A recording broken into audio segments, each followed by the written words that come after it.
The December 5th, 2011 cover of Time magazine represents a disturbing truth. The American corporate-controlled establishment media presents a picture of the world that is meant to placate and pacify the people of the United States in favor of presenting reality as it is. While the covers of the European, Asian, and South Pacific editions have an image of chaos in the streets in Egypt with Revolution Redux in bold white letters in the center, the American edition is a cartoon with the headline, "Why Anxiety is Good for You." Is this just a meaningless marketing tactic, or does it exemplify the greater trend in how the American corporate media presents the world to the people of the United States? I tend towards the latter, given the fact that this is something that is inescapable when consuming media marketed to people in the United States. When I have the unfortunate pleasure of turning on the radio and listening to National Public Radio, I never cease to be amazed by the topics they choose to cover. While much of these economies of the world are in shambles, uprisings, both real and manufactured, are occurring around the globe. Brutal police crackdowns are taking place in the United States, and the federal government is attempting to legalize indefinite military detention of civilians, even American citizens, without a trial or charge. They opt for fluff stories with little to no meaning whatsoever. This is the unfortunate nature of the infotainment industry that appeals to the lowest common denominator instead of attempting to inform and educate their audience. The debatable aspect of this grim fact is if it is simply a result of sacrificing information and content in favor of ratings, or if it is a calculated agenda to dumb down the American people.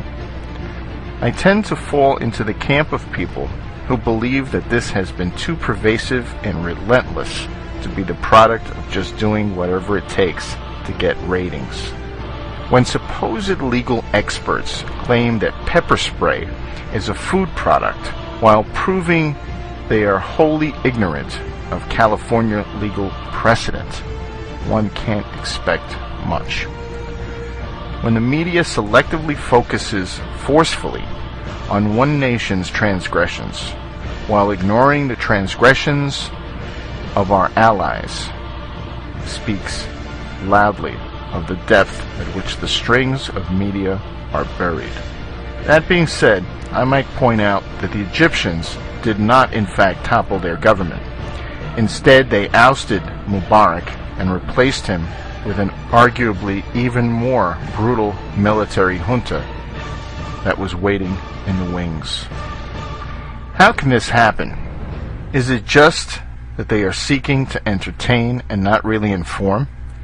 Or are news outlets actually there to make the American people perpetually ignorant, misinformed, and distracted in perpetual bread and circus?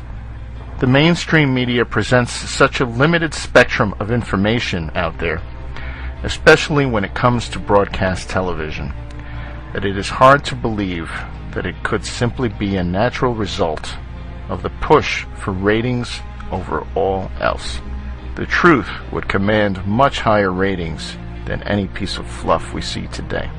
The worldview presented by the establishment media is so consistent and carefully crafted that it would be quite surprising if they all happened to decide to present such a version of reality completely independently.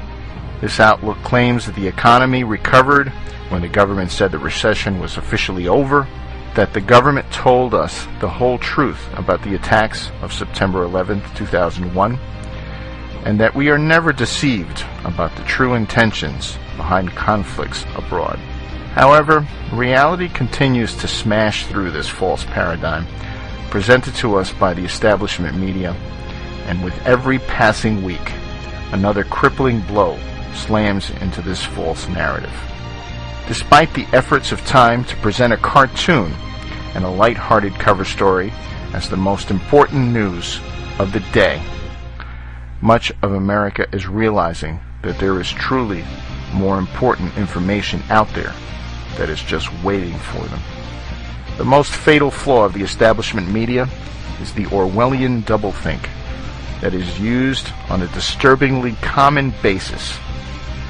One of the most glaring examples in recent history is the case of Libya, where Al-Qaeda affiliated and rabidly racist rebels, who are comprised mostly of fighters belonging to designated terrorist organizations, became freedom fighters and pro-democracy protesters. While we are supposed to praise and laud these murderers and assassins according to the corporate media, we are still supposed to believe that Al-Qaeda boogeymen are around every corner hoping to blow us all up. A slightly more obscure example from September of this year came up when a media outlet was covering the usage of weather modification, also known as geoengineering, to combat a drought in Texas. While weather modification is an irrefutable fact, it is still nonsensically treated as conspiracy theory in many circles. When they speak about it on the mainstream media, it is a normal and acceptable solution to environmental problems. But if you should speak about it, you're labeled a conspiracy theorist.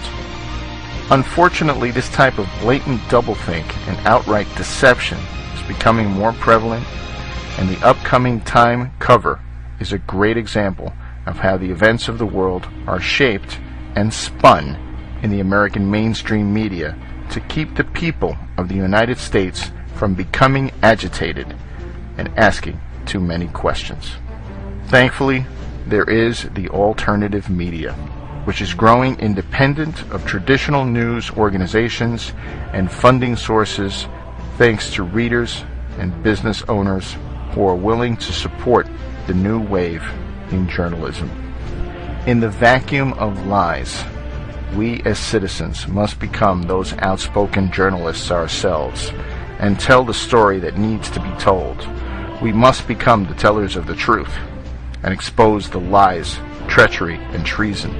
We will continue to present the truth, the whole truth, and nothing but the truth, while the establishment media continues to present dumbed-down nonsense, which will only serve to drive their viewers to sources of real information.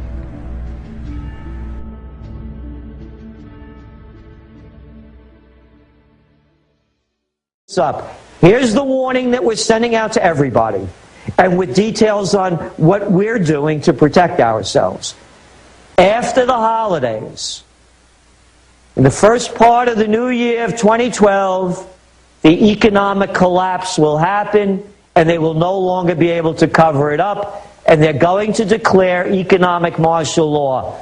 Just as my money's been stolen, your money's not going to be safe anywhere unless you have it in your pocket or you have it in gold and silver.